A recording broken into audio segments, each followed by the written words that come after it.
Imagine two different students, student A and student B. Student A has been reading extensively from a young age. They come from a home in which books have a very high value. There are a lot of books in the house. Both parents read.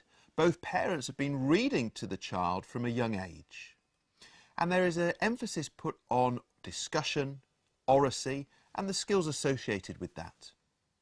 Student B comes from a different kind of background. They've read a lot less during their early years, and they've also been read to a lot less. There aren't many books in their house, and their parents don't really read very much. Discussion isn't valued as highly either, and therefore it's not promoted by the parents as much as it is for student A.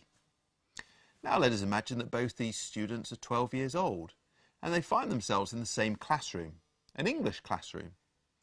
And the teacher has set them the same task, to write a piece of persuasive writing. Those two students are arriving at the task with very different histories, and we might just think about those histories in cognitive terms.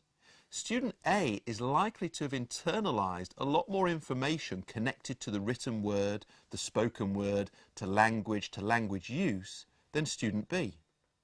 They're likely to have a lot more practice and experience of both manipulating the written word and the spoken word and also decoding it, either through reading or through listening.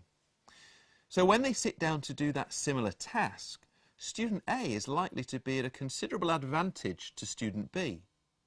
They're probably going to be able to focus their attention on some of the higher order elements of the task, because they can use their experience and practice and what's stored in their long-term memory to deal quite easily with the basics of the task, the construction of the sentences and the knitting together of paragraphs.